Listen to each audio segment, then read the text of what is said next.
hooked up. So excited to see all of you this morning coming on live. We have a beautiful snow-covered winter wonderland here in Kansas. It is so beautiful. This is definitely my season. I love winter. I love snow. I love bundling up, putting on the fireplace. Last night I cranked up my electric blanket, like all the things. And so if you love this season and you're stepping into it going, I feel amazing, drop in the comments, I feel amazing. And maybe some of you don't love this season. How many of you are experiencing some of those winter blues, or maybe like the holidays are over and you have post-Christmas blues? Maybe you're looking at how much money you spent or all the family left. Whatever it is, drop in the comments. Are you feeling like this is my season, or are you like, I'm ready for the next season? Because we're only about 10 days into it, right? And people are either crushing it and they're in the flow, or they're already stuck. So I'm going to help you today. Last week, we talked about vision and that vision board and how important your number one reason why is your obsession that is so much bigger than just saying, I have a passion. And today I want to help you with some skills, some tools or skill sets that will help you stay committed when the going gets tough and not fall off track of really making 2026 the best year you've ever had. So if you're all in, say, I'm all in. You might want to grab a notebook today. I'm going to give you some really good stuff that you can use to kind of chart your progress. And whenever you come on No Guts, No Story, you know I am so completely authentic. I have been doing this every Saturday morning since 2006. Can you believe it? Every morning since 2006. And so this year, it's 30 years of me being in the industry and 20 years of No Guts, No Story. Unbelievable. I have been live from the K-State Stadium when Kelly was cheering, from the high school wrestling tournament when Chance was competing in high school. It doesn't matter where I've been. On Saturday morning, I'm live here. So tell me how long you have been watching No Guts, No Story, and drop in the comments when you really started working on yourself making commitments. Because some of you could say, well, I've been doing this for a while and nothing has really happened for me. I don't want you to say when you first got started on your journey. I want you to say how long you've actually been committed doing the right things long enough consistently. So, some people might have joined me in a new business venture 2 years ago, but they haven't been doing it 2 years. They've been doing it like 2 weeks. Maybe you said, I'm going to go carnivore, or I'm going to get in the gym, or I'm going to start really reading the Bible, or whatever it is that was your New Year's commitment. But the question is, how many days have you actually shown up doing the right things consistently? Because honestly, that's the only thing that matters. Now, a lot of people do the 75 hard, or they do different challenges. We started a little challenge about 5 days ago. This is our first week of, it's called Freak 44. And for 44 days, we're going to keep our frequency high. We are going to get the sunlight we need, drink that hydration. Maybe for some of you, you're going to add some nutrition in there. Maybe you're going to get your minerals in. How many of you have been showing up to the gym, or at least stretching? Maybe you've been watching your carbs, or you quit sugar. So what is today? Is today the 10th? I don't even know what today is, but I know the 6th was Dave's birthday, and that was on Tuesday. So Wednesday, Thursday, Friday, Saturday. Yeah, today should be the 10th. When we were celebrating Dave's birthday, the one thing that I was thinking to myself is, I can't look at the past or anything that has happened in the past. The only thing that I can do is co-create my future. And I want you to know, whether you're 54 like me, or you're 34, like maybe some of you younger, or maybe you're 24, like my nieces and nephews. You are on your new journey to the rest of your life, not the past, but the rest of your life. And the results that you get are only going to be based on your commitment and the action that you take. You can't change what happened in the past, but you can change today. So the vision board is so very important because your why, your reason why, those pictures that you put on your board, and mine covers my whole wall, the things that you look at night when you go to bed, the things that you look at in the morning when you wake up, those things, that visual picture, give you an emotion. And that emotion or feeling is the only thing that will keep you from quitting. So for instance, one year, Dave and I had some fitness and weight loss goals. And I remember I had new babies, I was overweight, and we were getting ready to go on a cruise. And I cut my face out of a picture and literally put it on the photo of a girl in this string bikini from Women's Fitness. And every time I opened the fridge, I saw that picture. And it helped me to repeat those simple disciplines every single day to see myself beginning with the end in mind. Now, Dave always made a joke. He said, she puts this girl in a skimpy bikini with her face on it. She's going to the fridge and staying out of it. And he's like, I just keep going to the fridge and look at the picture. We laughed about it, but not just the picture on the fridge. And I'm not talking about weight loss. This could be with any goal that you have. I also changed my phone. My screen of my phone said, I am so skinny. Because what I kept saying is, I am so fat. I am so overweight. I hate my body. And the more I focused on the problem, the more I got of exactly what I didn't want, because words have power. So overthinking all these things, right? How many of you are an overthinker? Last week, there was one day I decided I was going to keep my commitment and I was going to work out. And I was yawning, ready to go to sleep. But I was like, nope, I'm doing it because I said I would. And Lola and I, my little granddaughter, we got out our little chart, because the Freak 44 chart has little circles like a SAT. And I think I have her sitting right here. You got to see this. Like, our whole family is doing it. And she has started reading. So now, as a result of this little challenge that we were doing, it's just a Freak 44 New Year challenge. All of a sudden, I have a 7-year-old saying, Grandma Barb, when are we going to color in our circle? When are we going to go do our mindset? When are we going to go do our stretching? She must have took her chart. It was hanging in the kitchen. I thought it was here. But these little circles, by the time they left on day 4, by the time we got to day 4, every day we had colored in our circles. Now, I'm an overthinker, right? So that night we colored in our circles and we went and did our workout. And my metabolism at 9:00 at night was like it was 6 a.m. So I went to lay down in bed. I literally took zinc, which always puts me to sleep. Always. And I was laying there like, did I forget to take it? No, I know I took it.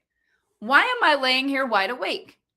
And midnight came and went, and 1 a.m. came and went, and 2 a.m. came and went. And at 2:30, I was like, heck with this, I'm getting up. So on Tuesday, I got up at 2:30 a.m. 2:30 a.m. By the time everyone else woke up at 8:00, I had a full day's work done. I had Christmas put away. I had laundry done. I had the fridge cleaned. I had the cat box changed, the bird cage. Like, I had stayed up the entire night, and our house was so spotless. And I was looking at myself in the mirror like, how am I going to stay awake until 7:00 tonight? Because we have an inner circle call on Wednesday nights.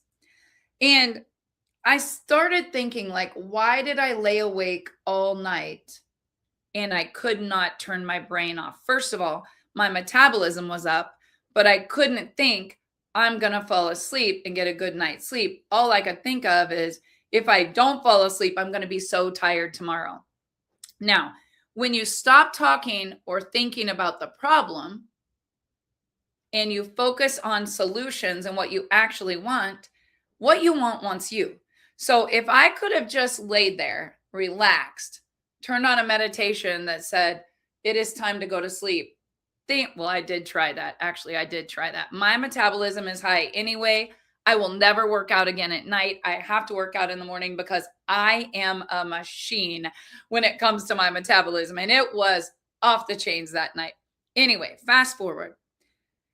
Why do we overthink? Why did I lay there? I thought about everything. And I'm also an empath. So the sad thing is, I love you all, but I also feel your feelings. So that night, true story, a little girl that I used to teach dance, and her grandmother was an absolute legend. She passed away that day, and I had seen it on my newsfeed. I was literally laying in bed thinking about this little girl and her goals and dreams. She's not a little girl anymore. She's like 23. She's in Nashville. She's a recording artist. And I was thinking about my friendship with her grandmother. The next thing I was thinking was, I saw her the other day in the doctor's office and I was going to interview her for an upcoming book, and I never made it there. Oh my gosh, why didn't I just go over there and do what I said I was going to do? And then I was thinking about my regrets. I regret that I never went and had lunch with her, take lunch to a millionaire, pick their brain, get the mentoring from them. Like, I know what to do, but I let other things get in the way of me keeping my commitment.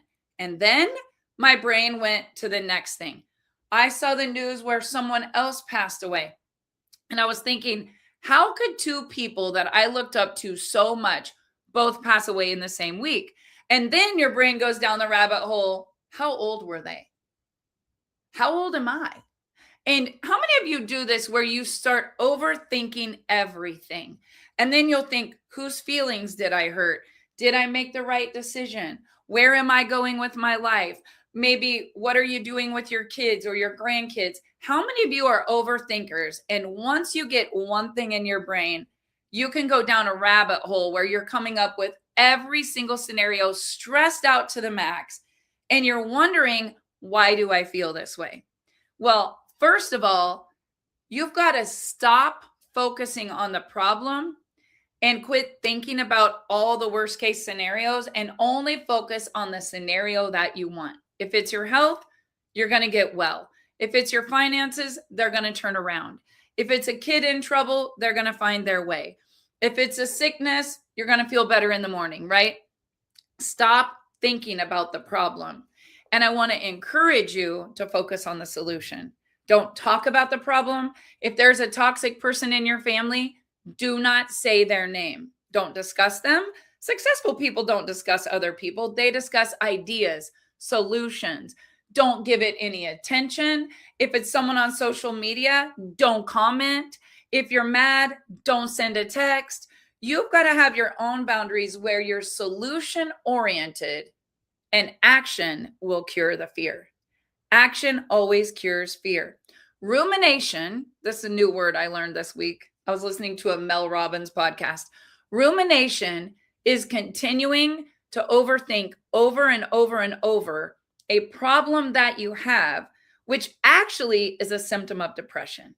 So the more times you say, I'm so stuck, I hate this life, how is this my life? How am I ever going to pay these bills? Why does my boss do this to me? I hate my roommate. I don't like this college. Whatever you're going through, the more you keep talking about the problem and you don't take action, I mean, this is serious, guys. Rumination is the beginning of depression, and you always have the power to take over. You always have the power to take over the situation, and you think this problem is bigger than me. There's nothing I can do. I'm stuck. But the reality is, nothing is bigger than the power that you have when you take action and you make a commitment that you're going to rewrite the story. There's going to be a plot twist. You're committed to making this your best year ever, and you're not going to stay stuck in a toxic, down, low vibration state of rumination, depression, and continuing to get the same things over and over and over again. You have to interrupt it. And the way that you interrupt it is a physical act. Go on a walk, call a friend, go be in a social environment. Maybe you go to church, maybe you go play bingo, or you go to the skating rink or the gym, take your grandkids to the park. You've got to do something physical to interrupt the mental and change your state. If you can change your state, you can change your life. But rumination is continuing to feel and think a certain way and not getting out of it. Physical action is the only way to stop the mental train wreck of over thinking. So if physical interrupts the mental, what can you do today? What can you do today? Why commit? I want you to know who you are. I want you to know what you want, and you need to know the number. What is the number? What is the actual number that you need to make financially to where you have peace? What is the actual number that you want to see on the scale, or you want your blood pressure to be, or you want your blood sugar to be, or you want your savings account or your debt reduction? Like, you know your name. My name is Barb Pitcock. I see Tara. I see Maria. I see Martha. I see Tracy. Like, I see you and I see your name. But do you know, Sylvia, do you know your number that you need as well as you know your name? Because the minute you know it and you step into that power, when you move, God moves. You do not have to stay stuck. And when you have your vision of that number, what you're going to do, what it's going to feel like to pull into that new home, what it's going to smell like to sit in that brand new car that you paid cash for and you don't have any debt, what it's going to be like to burn the mortgage in your front yard and not have a mortgage anymore. What is it going to feel like? Because the feeling is what's going to help you keep the commitment. So once you make the commitment, quitting doesn't make sense now, right? Quitting would be the dumbest thing that you can do, because when the reason is bigger than the obstacle, the reason is bigger than the pushback, the reason is bigger than your haters, the reason is bigger than every excuse that you have. It's a burning desire. It's an obsession. It is something that you can't stop thinking about. You think about it in the morning, you think about it at night. It's happening. That's it, period. And when I got really clear on my magnificent obsession, I didn't tire. I didn't make an excuse. I didn't cancel. I didn't say it's too far, it's too much. I said, if I can do this, and this is my true story and my authenticity and my passion and my purpose, if I can do it, I want to make a difference and help other people do this financially, mentally, physically. I'm doing it. And look at the thousands of people who it has impacted. Think if I was worried about my critics. Think if I was worried about the opinions of others. Think if I was scrolling, looking at all my haters, all the liars, all the mockers, all of the people that say, oh my gosh, this Barb Pitcock, she's crazy. She's a bad person. Everything she does is horrible. She's bad. Her family's bad. The company's bad. We all have haters, right? If you're going to rise to the top, you better be willing to take some tomatoes, and you can't stop dancing. Even if nobody's clapping, you have to keep going because you said you would. Now, if you want to make a difference, who you help is more important than the opinions of your critics. So who is your audience? What is your authentic story that you're going to step into? I am very authentic. Everyone knows my past financial failure. Everyone knows the mental battle that we have fought as a family, the loss of loved ones with suicide, the struggle and the battle with addiction, depression, all of the things, right? But I'm not ashamed of that because that is my superpower. I am the mother of children who are not just my children, but a gift of the Most High God. They have a championship bloodline regardless of my bloodline. They are blessed. They are highly favored. They have a purpose. They're finding their passion. Their story and what God has brought them through is how they're going to find their purpose. So every battle your children are fighting right now, every single battle they've been through, it's their purpose. It's not your battle to win. It's their purpose. It's going to be their passion. And the things they overcome will be the way that they witness to other people, to serve, to make impact, to share the work that God did in their life.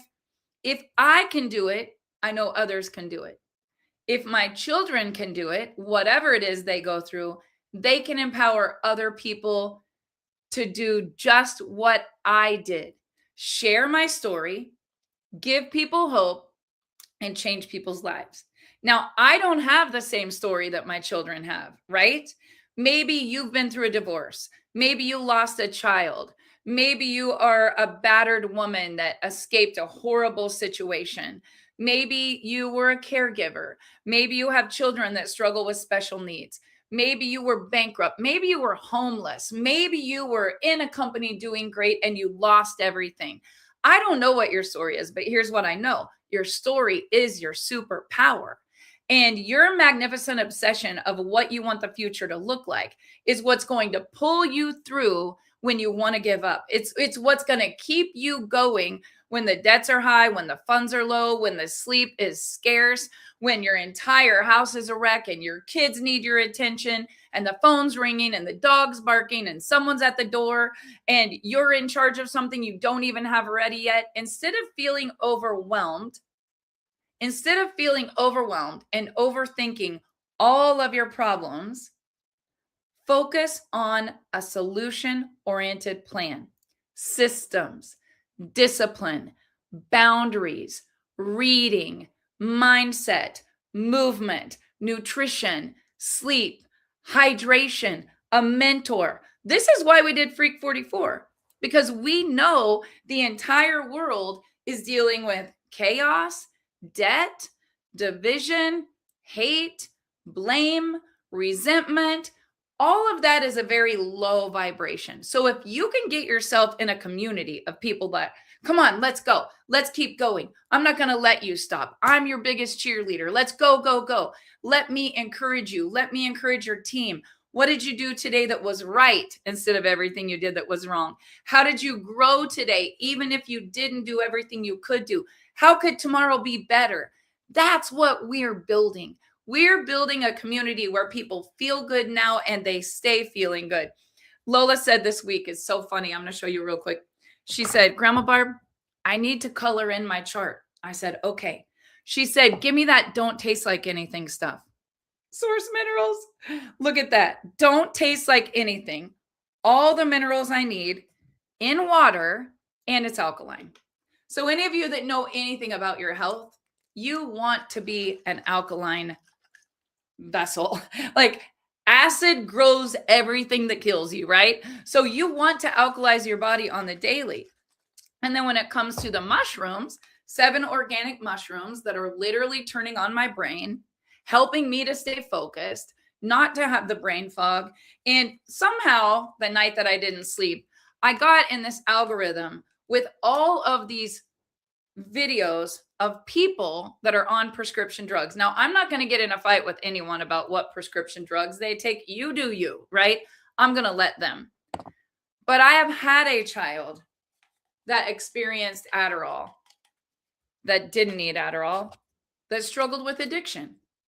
And it was one of the hardest things to ever get off and literally destroyed a lot of that chapter of the life. I have had a child that was in college where everybody thought it was fine to take 1 pill just to feel good to go to a movie. Some of the kids stopped taking the pill. Some could never stop. And it literally destroyed their life. I hate prescription drugs. I literally hate drugs. So my passion and my purpose and my obsession is to help people feel so good they don't turn to some substance to make them feel okay. Nobody's good. I mean, let's just be honest. Nobody just wakes up and says, everything is wonderful. I feel great. My life is so good. I'm not going to have any bad things happen in my life. Nobody wakes up like that. People wake up in a fight or flight state of notification, notification, notification, notification. I told Dave this morning, I just turned on Facebook. I said, how did KWCH News get in my news feed? I don't want to see when I go to bed that someone just died on the ice because of this. It's sad. I have a heart. I care. I just can't have that thought in my empath mind when I'm getting ready to close my eyes and go to sleep, because thoughts have power. And if that's in my algorithm and that's in my mind, what you think about, you're going to bring about. I'm praying for favor over my family. I'm praying for blessings. I'm praying for safety. I'm praying for good health. I'm praying for mental health and abundance. I can't be reading about terrible things that are happening all over the world and think that I'm going to attract good things into my life. That is an oxymoron, guys. What you're putting in your brain subconsciously, you are going to get in your life. You put sadness, you put doubt, you put hate, you put division. You're not going to attract abundance, love, authenticity, forgiveness. How can you forgive when you're bitter? How can you have love when you're mad? You can't hold a positive and a negative thought in this brain at the same time. So it's so very important on your commitment list. This is the discipline I'm talking about. Discipline is my word of the year. Nothing negative, hate is getting in this donut. No bad jelly in the donut. So you have a brain just like I do, right? I'm feeding my brain organic mushrooms so that I have the dopamine, the serotonin. I have a clear vision. I can think happy instead of not happy. I can think focused instead of scattered.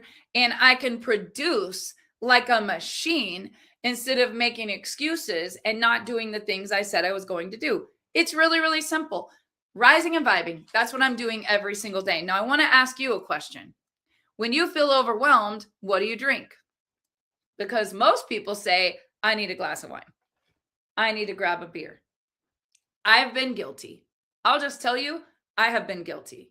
There were times where I could have 4 Diet Pepsis open all over the house because it was Christmas and I was stressed out, right? Like I needed it. There were times where I would be like, I think I need a beer and a tomato juice. That's it. That'll fix it all. And maybe temporarily a substance or a stimulant or a pill or a smoke or whatever people do might make you feel better to take the edge off. But let me tell you something, guys.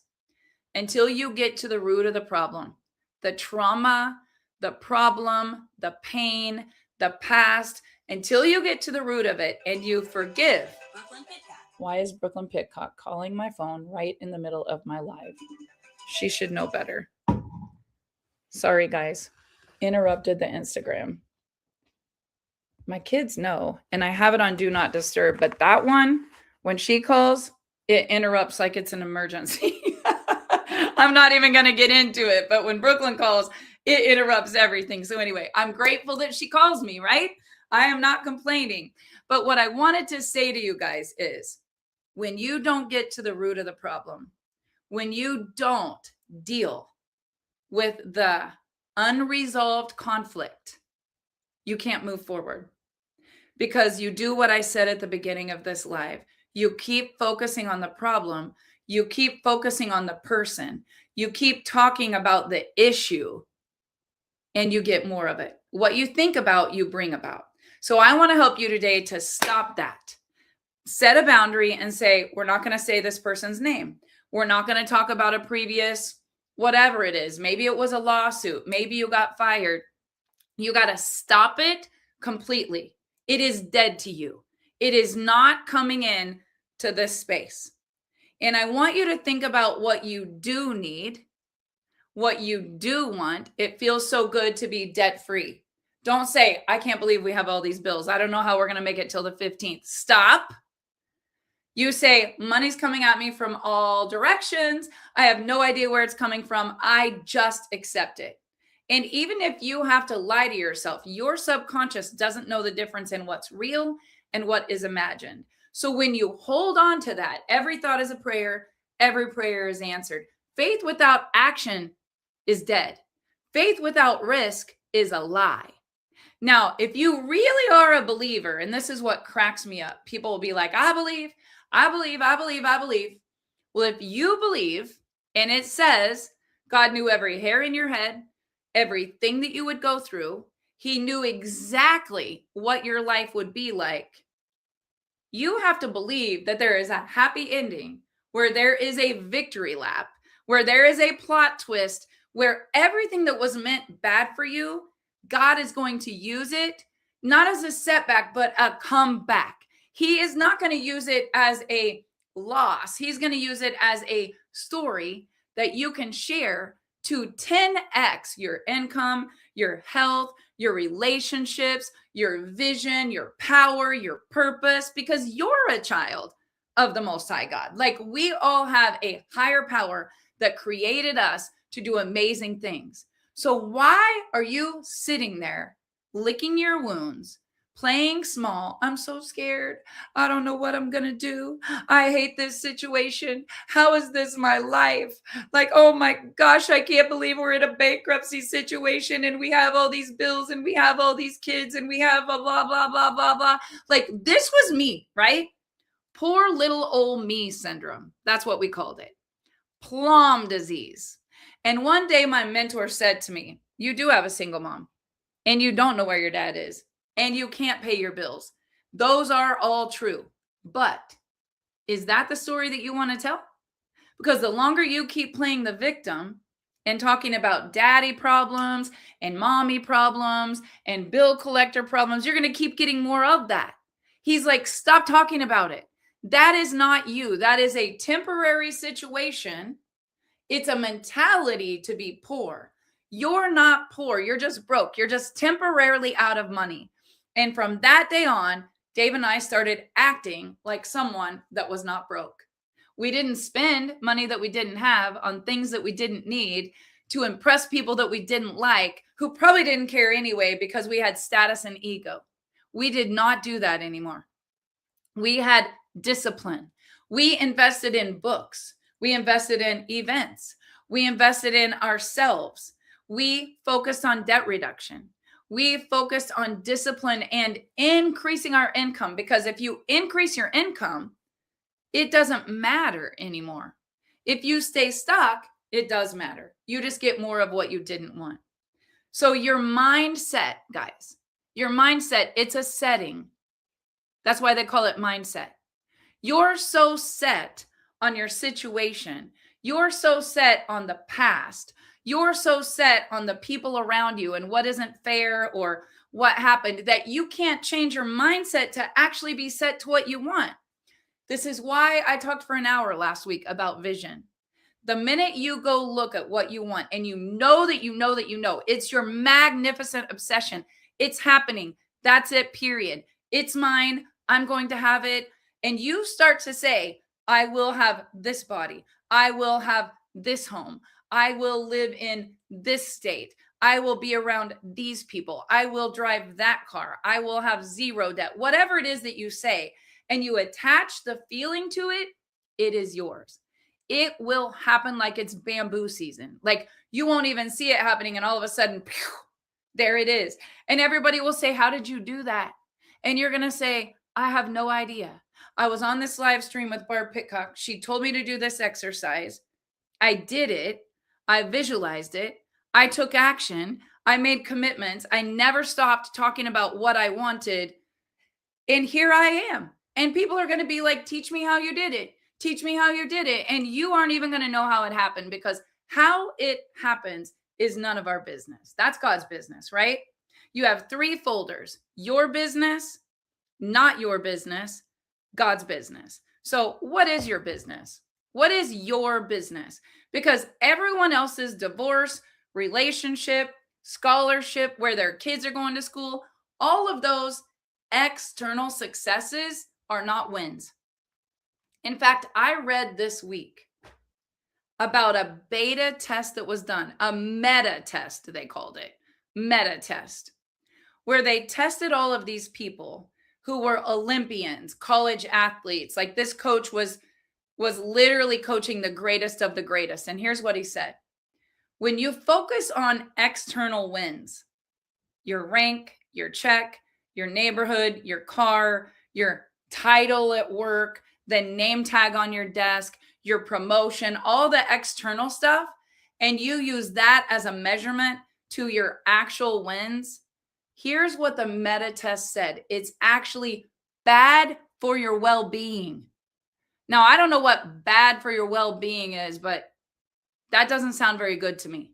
So here we are, all in a world where we're setting goals, and then we're measuring our success based on if we're keeping up with the neighbor, if we're keeping up with someone sidelined to us in our company, if we're keeping up with whatever friend at high school is going to this college and playing this sport compared to what your kid is doing and what sport they're playing or what their test score was. All of the external wins have nothing to do with your success. Success is an inside job. And what you've got to get clear on is your story, your purpose, your passion, and your growth. That's the only thing that matters. Are you growing? It's not the money you make, the house you live in, the car you drive, the degree you get. It's the person that you become, because that's the only thing you can take with you.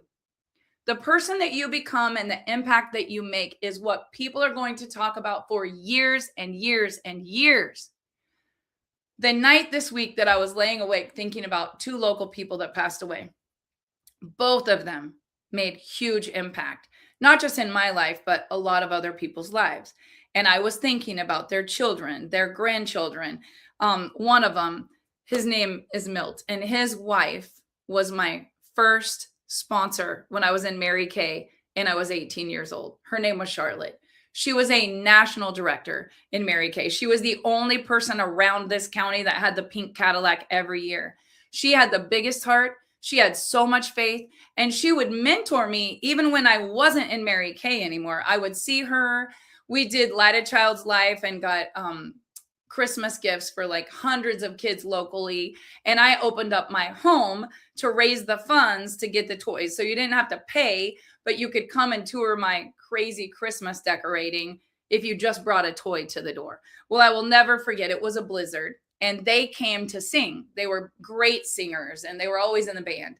And they were down in our mudroom with a piano and a guitar and they were singing and nobody was coming because it was a blizzard. And I remember we were talking like, how are we going to get enough toys for all these families? We said 70 we had. 120 total kids, 70 families. And some of them had 6 kids and some of them had 2 kids. And I remember her saying, we just need to focus on the end result. Why did we do this in the first place? It wasn't about how many people came to tour your home. It was the difference that we could make, and we will find a way. And I remember sitting there and praying and thinking like, why did I even want to do this? It's because contribution makes me happy. Contribution and making a difference in people's lives makes me happy. Not stuff, not things. The money you make can help you make a difference because it gives you choices. That year, because of the commitment that I had made and how hard I had worked, even if no one else showed up, we were able to go and get the toys for all of those families. Now, today, in this day and age, my sister-in-law actually does Toys for Tots. So she does it. She is the commander at the VFW. She's a veteran and she's an amazing soul. But this year, I was watching my mom and my siblings drive to Wichita, Kansas, 3 hours away, drive to Salina, an hour away, everything they could get in Hayes, 30 minutes away. And they too were trying to get enough toys for 70 or 80 families. And I was thinking, what in the world is wrong with our family? Like everyone else is sitting, chilling, watching Hallmark movies. Everyone else is out cutting down their tree, drinking hot cocoa with their family. Our family has always been this way, always. We're always trying to make a difference in somebody else's life. And I want to tell you something. That doesn't have to be your purpose. That doesn't have to be your passion. But what you do does need to make you happy. And what makes you happy, what becomes your magnificent obsession, is probably going to be from something that has happened in your life. And I'm going to take it back to a training that I did many years ago. Oprah Winfrey's significant other brought about 12 of us in for a mastermind. And here's the question that he asked. Here's how you make a commitment. What do you love? What do you love more than anything else in the world? And that's a hard question. I was supposed to write down 50 things that I love. And when I was writing, I was like, my family, my friends. No, he said, what do you personally love? It's just you on an island. What do you love to do? What do you love? I mean, I don't love chocolate. I love coffee. Um, I love my family. It was so hard. I came home and I did the exercise with my kids. I said, "What do you love, love, love?" Some of you have a passion and a purpose, some of you don't. At the time, I loved Christmas. I mean, I used to put up 26 trees in our house. Insane. But it wasn't that I loved Christmas, guys. I mean, I do love Christmas, but not like that. I love my family and I love making people happy. I love making memories. I love when my nieces and nephews come every year and they say, "Aunt Barb, I love the tree in Callie's room. I love the tree in your living room. Can we get a picture?" I love coming to your house because it's not the tree, it's not the lights, it's not even the food, although the food is amazing. It's the way I make them feel. And I love making people feel good.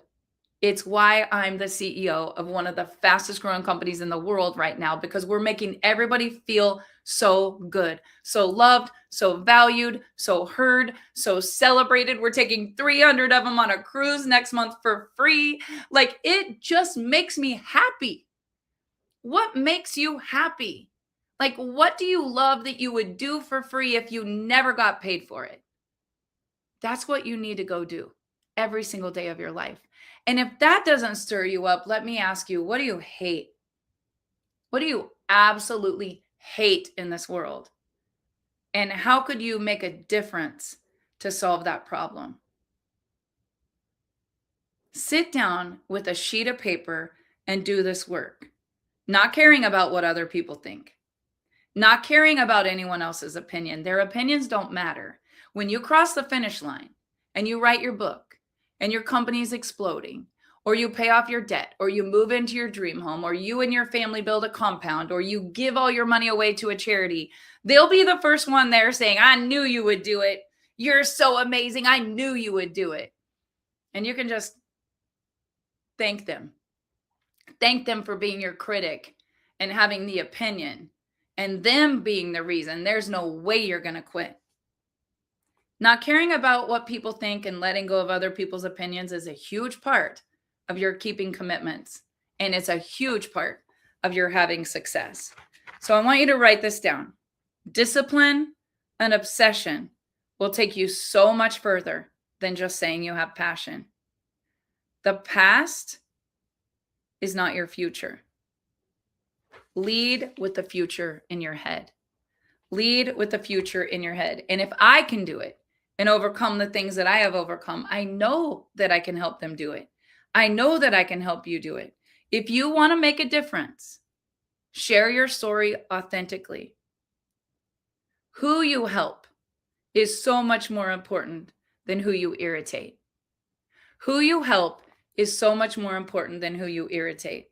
Don't worry about telling the true story. Don't worry about being authentic. Don't worry about what you did that some people would say you should be ashamed that you did that. Authenticity is the highest vibration of all. And when you're authentic and you go help somebody get through something that you've been through, it actually helps you heal.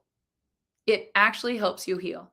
And if you can find a way to make a living doing that, if you can find a way to bring your superpower, which is your story, change people's lives, and make a living at the same time, it will never get any better than that.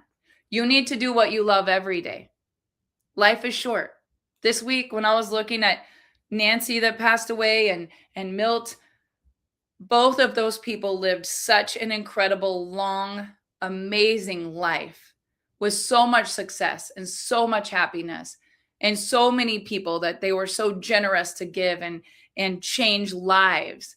I thought to myself, what would people say about me if I was gone tomorrow? And I think about that every day, guys. It's what keeps me going.